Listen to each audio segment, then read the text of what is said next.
tell them suckers to move. I ain't in the mood. Got me with the crew, let me do what I do. I tell them suckers to poof. Got me in the booth, lobby in the truth. Let me do what I do. Yeah, remember when the U come through, enter the music jungle. Or back with the block, I used to rock, I used to fumble. I still rock down, drop the ball when I run through. I drop the classic shit, and drop the ball. Ladies and gentlemen, welcome to the OnlyFights Podcast. My name is Manny. This is Alberto. Yup. What's up, man? What's going on? Not much, man. Not much. We had a pretty decent weekend of fights. Yeah, it was a little. It was alright. In and out, right? Yeah. Yeah. We let's start with boxing. PBC had a card. It was alright. They had the return of Devin Alexander, seasoned veteran. Taking on Luke Santamaria. I think he was undefeated. Good fight, Santamaria landed more tactical. He won. I think in all three judges, unanimous decision.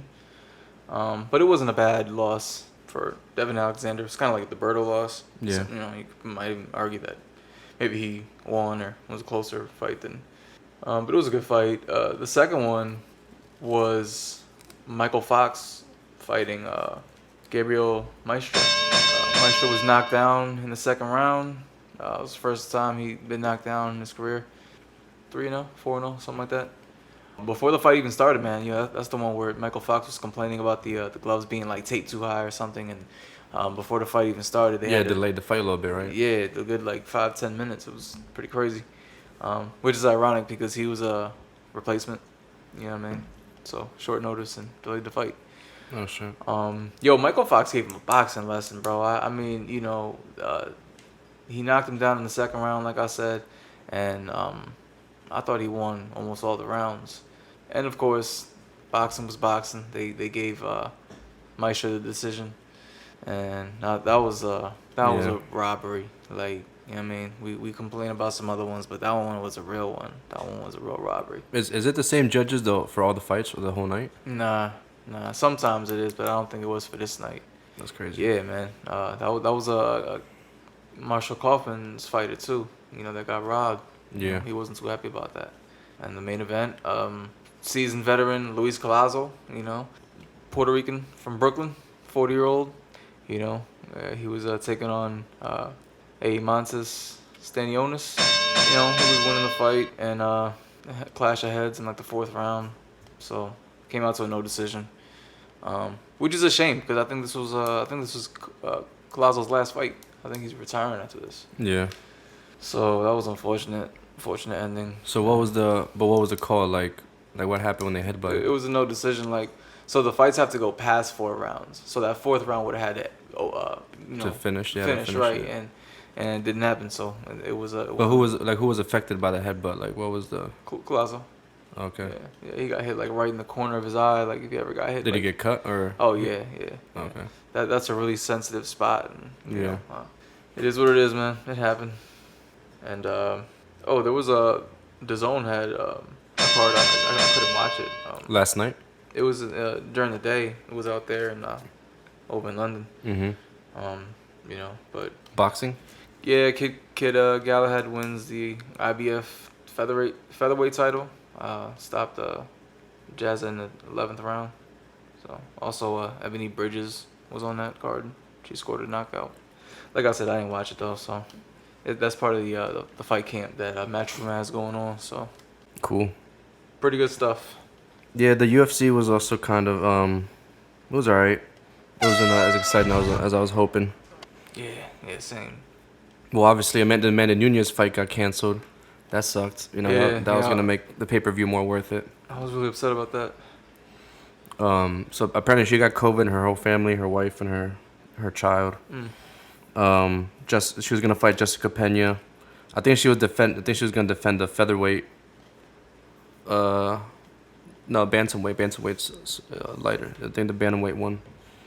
Yeah, so it was Derek Lewis versus Cyril Gane for the interim heavyweight title. I didn't really understand why they wanted to do the interim thing again. I really don't like when they do that. But now I think it's because they just didn't want to give Derek, like I think they just didn't want to see Derek Lewis and Francis fight again. I think they just didn't want to make that fight again, even though kind of Derek Lewis deserved the title shot. This was like giving him the title shot without giving him the title shot. You know what I mean? Yeah. Or giving him the title shot without him having to fight Francis again, because the first time they fought, it was like one of the worst fights like ever. That pretty much nothing happened. You think it would be like that again if they fought though? I don't think it would be the exact same, but I don't know I don't know. Derek Lewis's fights really aren't like super entertaining. It's just when he has those huge, you know, when he has a knockout, it's fucking like mind blowing. Everybody's like loses their mind. Everybody loses their shit when he gets one of those knockouts. I knew this was gonna be really hard for him though. Like, you know, Cyril Gane's super technical. Like, he's like the next like evolution of heavyweights. You know what I mean? Like the way he moves around. Like they're saying that he moves like a middleweight. Yeah. Like real light on his feet, like bouncing around. And he's tall. He was even taller than Derek Lewis. Yeah, he looks really big and athletic. You know. He pretty much has like what's his name, Francis' body, but like moves around like a middleweight, like bouncing around and shit. Like he was kicking the hell out of his leg. I don't think Derek even threw a clear right hand like the way he really, he threw wants a couple, to, but tried at the end. But yeah, he didn't seem to have anything for him. So it went to the third round. Yeah, pretty much it was the same shit the whole time, and then at the end you could tell Derek was just getting hurt. He was boxing him up, he was piecing him up the whole time, kept tagging him, kept leg kicking him. That was the story of a lot of the fights. It's crazy how effective that low calf kick is now. Yeah, like we see it in almost every fight now. Yeah, man. I mean, I don't know. It's kind of the same in boxing. You know, a lot of we've been seeing a lot of body shot knockouts, and you kind of got to think like maybe people just ain't taking care of the body. You know, the UFC fighters, maybe some of them just ain't taking care of their legs like they should be, especially with the pandemic. You know, maybe a lot of guys couldn't train like they used to. Yeah, gyms were shut down and stuff like that. So, And if you look at like all the champs right now, they all all the champs or other guys that are the top right now, they all use that leg kick like super effectively. Yeah, Derek Lewis. I don't know. He also just looked like the pressure got to him a little bit. I don't think he looked as confident. Maybe right? Maybe being in his hometown. Yeah, when he came out, like he's fought in his hometown a lot. Like he fights in Houston almost every time. Like they have a lot of UFCs in Houston. Okay. And I feel like he always finds a way to get on the card when he fights there. Like it's been at least maybe 3 or 4 times. Was that the first time him headlining in Houston though? I don't think maybe was headlining, but definitely the first time that he fights for the belt. Like when he fought for the belt before, the one time he fought for the belt, he fought DC, and it was kind of like a quick fight they kind of threw together because I forget like a fight had fallen out and they needed like a headlining fight for a pay-per-view. And so they put together DC. I think after DC won the heavyweight belt when he beat Stipe the first time, Derek Lewis fought him, and DC just wrestled him and kept him on the ground the whole fight. It was an easy win. Yeah. But yeah, that was the main event. I guess I kind of went backwards. Should have started from the beginning. But I mean, none of them were really that exciting. Really, the Jose Aldo Pedro Munoz fight. Pedro Munoz got a really good chin. But he had nothing. He had nothing for Jose Aldo. Jose Aldo looked fucking like back in his prime. He looked super sharp. Yeah. Like leg kicks, boxing. Like his boxing looked tighter than ever. Like he looked really good. Yeah. I enjoyed that. Yeah. I enjoyed the boxing. He just seems so much older to me. He's only 34, which is not that old. Right. But he's been around so long that I would think that this guy's like almost 40. Yeah. It's always crazy when you see how young he is. So, I mean, back then when he was winning, he was like early 20s. Like, that's wild. Yeah, so he went down. Now he's bantamweight. That division's stacked. There's so many fights there for him. I mean, he got beat up by the champ, Peter Yan. So I don't really think like him becoming champ is realistic. But he's definitely gonna have a lot of fights. That division's stacked. There's so many guys in the top 10 he could fight. That would be great fights. The other one, Michael Chiesa and Vicente Luque. I was really I was really excited for that one. It was quick though. 2 minutes in. Michael Chiesa's like a jiu-jitsu guy. Vicente Luque kind of is like all around, solid. He's really making a name for himself lately. Coming off big wins. Like I think he beat Tyron Woodley. I think he beat the other Brazilian guy, Rafael dos Santos. So Chiesa gets him down, or I think Luque drops him, or I think he hits him with a right, and Chiesa kind of slips. They end up on the ground. Chiesa, I think, gets on his back, and pretty much what he wants. You know what I mean? He wants to get him on the ground. He's doing like a neck crank. Looks like he almost got it. Vicente fights out of it, and then Chiesa goes like into an arm bar, and Luque gets out of that again, and then like slips his arm underneath him, and the next thing you know, he got him in a Darce choke.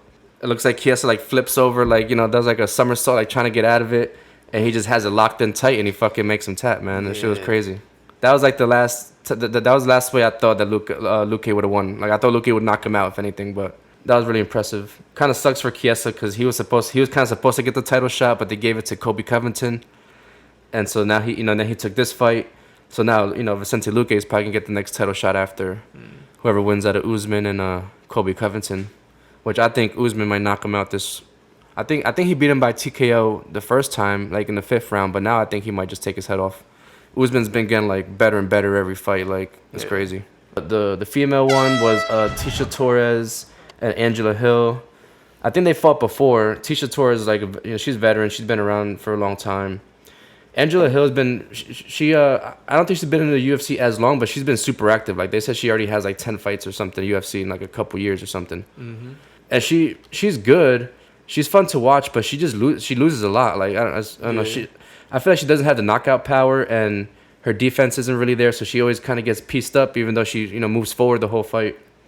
It really looked like Tisha Torres just, you know, had the better of her all the way around. She won by decision. And then the first fight was Song Yadong and Casey Kenny.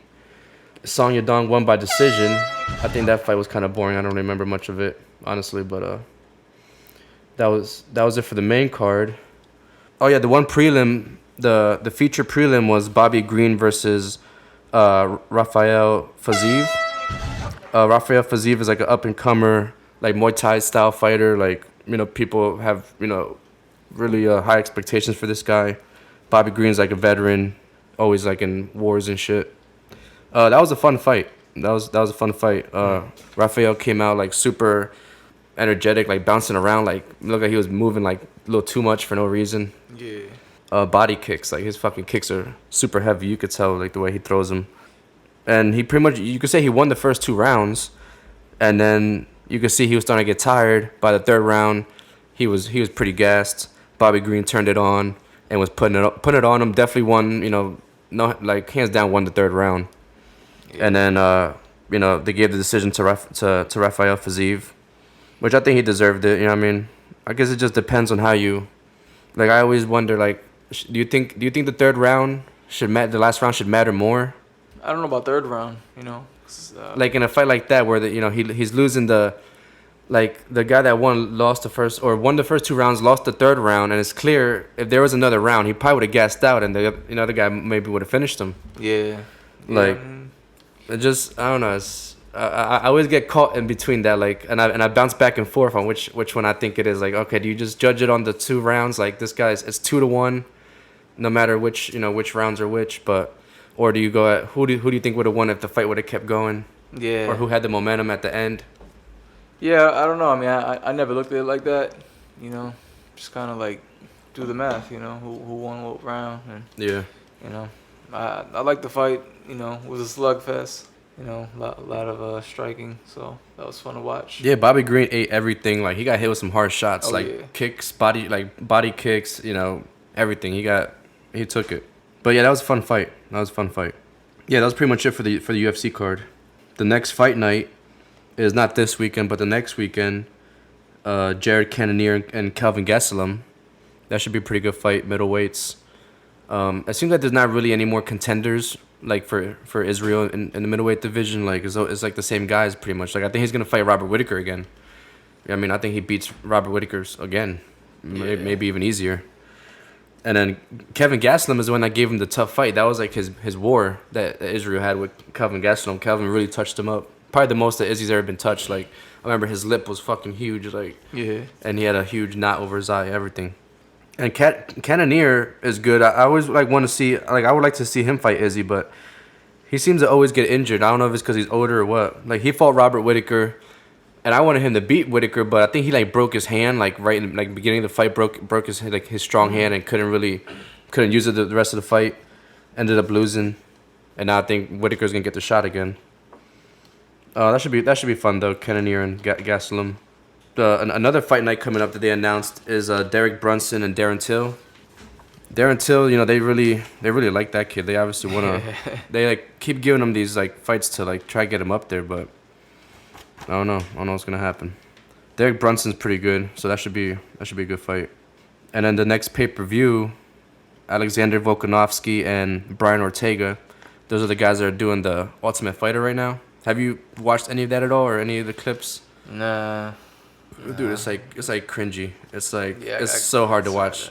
They really should have picked two guys, that are more like personalities. That that are more like. I feel like there's a couple guys in the UFC that would be good on that show. Those guys are just not. Like, you could tell they're not supposed to be on TV. Like, yeah, I couldn't get into that. They did it. I seen like a clip where they were like, the two teams were like doing pranks on each other, and you could just tell that the producers were like, "Hey, why don't you guys do these pranks to each other?" Like, it was just like the dumbest shit. It was like the dumbest. It looked so stupid. But I like both those guys as fighters. I think that's gonna be a good fight. Ortega Volkanovsky, and then on the same card is gonna be Valentina Shevchenko defending against Lauren Murphy. Lauren Murphy is like a veteran. I think Valentina's probably gonna fucking destroy her. And then also on that card is gonna be the return of Nick Diaz. He's gonna fight Robbie Lawler, and they made that one a 5-round fight. Nice. Just like they did for Nate's last fight. Was that necessary? Like, aren't they like much older? Yeah, I don't know.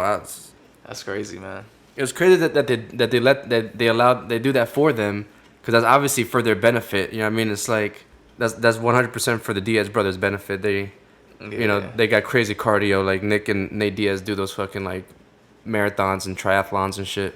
What brought this fight back? Like, why did they just do this rematch? So I think Nick wanted to come back, and I think this is the right fight to make. I think Nick wanted to come back, and I don't think he can fight one of the the game has evolved so much. Like, he's been out for so long. I think if he fights like one of the top welterweights or something like now, I think he gets beat the fuck up. You know what I mean? Like. So it's like Robbie Lawler is like a good guy, like from his era, that is still active, that he can come back and fight, and it'll probably be a good fight, and he won't get killed by like if he comes and fights like fucking Vicente Luque or one of these guys. I think they hurt him. Yeah. So I think that makes sense of why he's gonna fight Robbie Lawler. You know what I mean? It's not really gonna mean much, but it should be a fun fight. We rewatched it real quick. The first one, I don't think I had watched it live. Nick Diaz and Robbie Lawler. Diaz knocked him out in the 3rd round, and you can tell that was like the era of UFC where it was just like white guys that were brawling. Like, they just stood there and threw punches at each other. Yeah, I mean, I didn't start watching UFC till like late 2000s, something like that, maybe mid. But I don't think it was around that time. I remember that, the guys didn't really use as much technique, man. It was more like, it really was more like a street fight. You know what I'm saying? Just like try to go for the kill. Yeah, all those guys like fucking what's his name, Chuck Liddell and like Henderson and all those guys. Yeah, it's good times, man. It made for some. Hell yeah! I mean, those are the guys that made the sport popular back then. So yeah, I mean, that should be fun. That should be fun. Nick Diaz, who was, he was suspended. It's crazy, right? How like he initially was suspended for testing positive for weed, and now like last year the UFC finally like lifted all things on weed. Like they won't even test for it anymore. Like they don't really care at all, pretty much. Shit. and now he comes back now, and the rules are completely different. Yeah. Yeah, so that's pretty crazy. That should be fun. That should be a fun fight. I don't know what to expect. Like they look so young. They were like in their early 20s in that first fight. Yeah, young bucks. A lot of them, man. 2004. Yeah. Woo. But yeah, that's pretty much all I got for UFC. What else is coming up in boxing? What's coming up in boxing? Well, we're gonna keep talking about the Pacquiao fight. That's in like a week, like 2 weeks, really. Yeah, I'm excited for that one. So am I. The closer we get, the more I'm just like, I keep watching his fight with I put his fight with Thurman on, and I put his fight with the Spence fight with Danny Garcia, basically the most recent fights, and I just watched them together. And Pacquiao looks so much faster than like Spence and Garcia. I mean that, I know Spencer's training for that, and I just had this thing in my mind, like, man, I hope Pacquiao can do it. Yeah. You know, because that's gonna be one for that era, man. Because you know he already beat one. He already beat Keith Thurman. Yeah. You know what I'm saying? And Keith Thurman is part of this new era of welterweights, whereas Pacquiao been in the game since the 90s. Yeah. That's crazy. If Pacquiao can beat two people from this era. Oh, Yeah, man. Spence definitely is probably like a little bit higher level too. Yeah, he's definitely the best welterweight. But if Pacquiao beats him, then that just shows like this new era ain't as good as that last one. Yeah. Yeah, but that's gonna be fun, man. You know, we got the Fury Wilder 3 in October. They're talking about a lot of good fights for November, which is awesome because that's my birthday. My birthday's in November. Word. You know what I mean? They talking about Shakur Stevenson and Jamal Herring. That should be a good one. That'll be I think that'll be undisputed. That'll be an undisputed fight. So they talking about Crawford and Porter. That should be in November. And Canelo. Canelo's not going to be fighting in September for the third year in a row, which is crazy because you know that's the Mexican Mexican fight date, and he's the big Mexican star. You know, it's kind of crazy that he's not taking that date. Negotiations with Caleb Plant fell through over. Yeah, what was that about? A lot of different things, a lot of different stories. I guess like PBC wanted Canelo to sign like a 3-fight deal, and he was like, "Nah, I just want to do one fight." And but then Caleb Plant didn't want to sign because if Canelo were to like get sick or injured or something like that, they'd just postpone the fight. And if Caleb Plant were to get sick or injured, they would just replace him and then keep the guaranteed money. Yeah. I get it. That's not fair, you know what I'm saying? Yeah. But at the same time, when you look at, and unfortunately, sometimes you have to look at this, who Canelo is and who Caleb Plant is, and kind of got to take that, take the good with the bad. Reality check. Yeah. But it is what it is, man. You know, Canelo wanted to, he was talking about fighting Bivol, champion at 175. I was really excited for that. I was giving Canelo a lot of props for taking that challenge because I do think that's a crazy challenge to go back up at 175 and fight somebody in their prime. Yeah. Sergey Kovalev definitely wasn't in his prime. You know what I'm saying? Plus, a lot of people didn't like that he had the short turnaround, with his camp, going from one fight to another. So that fight fell through? The Bivol fight? Yeah. Yeah, because he wanted Bivol to fight at... See, Bivol said he would fight Canelo at 168, but then Canelo basically gave everybody the impression, including myself, that he would fight at 175, and then told Bivol to do a catch weight. Not only do a catch weight, but do a rehydration clause, which in such a short time, so basically Bivol said, nah, like I'm not gonna do all that extra stuff with a short amount of time. So now that opens the door back to the Caleb Plant fight, the negotiations, if he still wants to do that, which he should, because then that'll be for undisputed, because if he didn't want to fight, for Caleb Plant's reasoning, the reason that why Canelo would just replace Caleb Plant instead of waiting for him was so that he could have, so he could fight in September. Yeah. Well, he's not fighting in September, so just take that stipulation out. You know what I'm saying? And then maybe you got yourself a fight with Caleb Plant to become undisputed. So it's probably too late now, ain't? Nah. Like now they could, too late for September. Yeah. But they could do it in like November. Now it's back to being a possibility. I think. We'll see what's up, man. You know what I mean? That'll be good though. Hopefully he fights soon. Yeah, man. Like I said, Fury Wilder 3 in October. I think Ryan Garcia returns in October. I don't know against who. Crawford Porter. Whew, that'll be a good one, man. I don't know what's gonna happen in that fight. I'm going with Bud. I think Bud is just a better fighter. Yeah. He's a. Think he knocks him out? I don't know about that.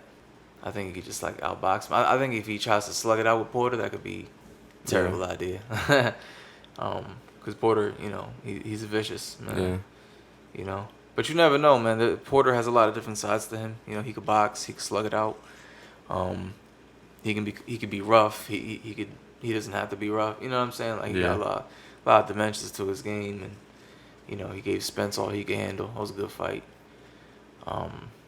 Spence won. Spence beat him. Or just barely, like by decision. He got a knockdown that was just barely a knockdown. Like he hit him, his glove just barely touched the ground, and that was like the one thing that saved him from probably losing that fight. Damn. Yeah, it was a good one. I think that was the fight of the year in 2018 or whenever it happened. Lomachenko looking to come back in December against Richard Comey, a former Teofimo Lopez opponent. So you could tell he's really trying to get back with Lopez. Yeah. But Bob Arum said that he was also open to fighting Devin Haney. So I'm with all that. Who's Lopez fighting? He's fighting soon, isn't he? Kambosos. Yeah, I think he's actually trying to get out of that fight because it's just taking so long, and just a lot of things that prolong that fight.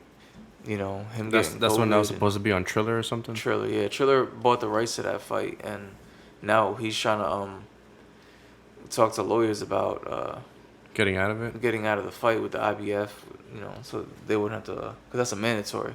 So he's trying to get out of that mandatory, since the people that's supposed to do the fight ain't really doing it, and that's partially his fault. I mean, he got COVID. I forget why they postponed the fight the first time. But they postponed the fight so many times, and you got people that think that he don't want to fight him. You can kind of make an argument that he doesn't want to fight Kambosos, and I don't think that's true. But hey man, just get that out the way. Either fight him or get out the fight, whatever. Yeah. You got some business to take care of with either Lomachenko or Devin Haney, or any of these guys. You know what I'm saying? Or Gervonta Davis. Actually, no. Gervonta Davis, his manager, or Leonard Edelby. I forget exactly what his position is, but he's talking about Gervonta Davis going up to 147 and fighting Keith Thurman. I was like, yo, that's some crazy little Gervonta Davis, 130-pound champion, and 135 and 140. And now that he wants to go up to 147 and fight like Keith Thurman is still a legitimate guy at 147. He's still a problem, and he's obviously much bigger. So I don't know if he's just saying that, man, but that's a that's a big jump up. That's a tall task, man. But hey, man, it's like Pacquiao. Pacquiao started super true. low weight classes, and that power carried on. I think Davis, as high as he goes, his power is gonna carry on. I mean, up until a certain point, but he's only like 5'5", 5'6". Yeah, he looks little. Yeah, dude could hit though. So that could be some fun stuff though. if he makes his way up there and starts fighting those, even if he just stays at 140, man, and fights the Josh Taylors and the Regis Prograis and them, and man, that'll call for some good fights. Word. Yeah. So what's up? You don't got anything else? No, I think that's it. That's all I got. Word, man. Well. Yeah, decent weekend of fights. Did you watch the boxing on the what was it, on Triller, right? Or no, what was it? With that Dipset and Lockstep. Oh no. No, when you were saying that, I thought you were like joking. I didn't know there was that, and then I saw like the next day there's actual like fights. They it was in the same building, like in that. Yeah, in the Garden. Yeah. In the Garden. It was on Fight TV. That's what it was. Michael Hunter got a nice knockout against one of his old. I forget if he was a sparring partner or. I think they fought each other in the amateurs or something. It's pretty fun. I mean, interesting stuff. Triller. That was a Triller event, right? Triller's gonna do. It's called Fight Club, or I forget exact. I think it's called Fight Club, and it's like $3 a month, super cheap. I'm considering it, and it's every month they're gonna give you a fight and a versus with musical. Yeah, 'cause they bought versus or whatever. I think. Yeah. So. I'm like, I don't know. We'll see. So you think they're serious? Triller's like serious about the boxing game? I mean, yeah, they're trying to do something with it, man. Because they do spend a lot of money. Like they overpriced the hell out of buying that Kambosos and Teofimo Lopez fight. Yeah. Oh, another thing about that fight, I think if Triller doesn't want to go through with it, then the second highest bidder could take it, which was Dazn, which is Eddie Hearn, in Matchroom. Yeah. So if that happens, they also have Devin Haney, so that could open up the Devin Haney versus Teofimo Lopez fight, But then I don't know where that leaves with Lomachenko. Then again, there's a lot of guys at 135. Yeah. I think Oscar Valdez is, I think he's at 130, but he's fighting soon. A lot of good stuff, man. A lot of good stuff. Oh, Usyk and AJ fighting late September. Can't wait for that one. That's going to be on DAZN. And then you think they'll make the winner of that versus the winner of the... They freaking better, man. We need an undisputed heavyweight champion, We haven't had one in so long. So long, man. We need that. You think AJ wins that fight? Against Usyk, yeah. I think he's just too big for him. Yeah. Usyk was a good cruiserweight, but very seldomly do they become good heavyweights. Like, obviously, Holyfield is the exception, and a few other guys if you really go back in time. But I don't know. You never know, though, man. He probably got the speed like Andy Ruiz, and get hit like him, maybe a little even harder. So if he catch him, but AJ he been working on his technique, and he's a lot better than that AJ who lost to Ruiz. Yeah. So I think he beats him. I think Fury beats Wilder again. And I think Fury versus AJ is really the fight I want to see, man. Yeah, hell yeah. But I wouldn't mind Wilder versus AJ neither. Yeah. Because AJ's much better than Wilder, but he can't take his punch. Yeah. I don't see AJ being able to get hit, and so that would be a matter of... Yeah, we've seen AJ get wobbled, right? Like, yeah. Obviously, he was dropped by Ruiz and Klitschko. Yeah, he wobbled him. Klitschko wobbled him too, right? Did he drop him? He dropped him, yeah, and he was hurt by Povetkin. It was a lot of times, yeah. Dillian White hurt him in their fight. Yeah, he gets hurt a lot, but he does fight back. That's the thing that people seem to forget. They think he doesn't have a chin, but he always gets back up. Like, even when he got stopped, like, it wasn't really him knocked out. It was just he was more fatigued. Yeah. So shit. We might see Usyk versus Wilder. Or Usyk versus Fury. Yeah. That could be some shit. But Saturday, Guillermo Rigondeaux versus Casemiro.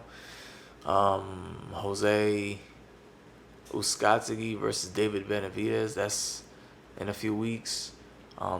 Also this Saturday, Virgil Ortiz and Kabalaskas, the Mean Machine. That's gonna be a good one. I think there's another one. Were they on Showtime? The Casemiro fight is on Showtime. The Ortiz fight is on DAZN. I'm pretty sure there's another one. I can't off the top of my head think of it, but good stuff. Good stuff coming up. Yeah. I think so.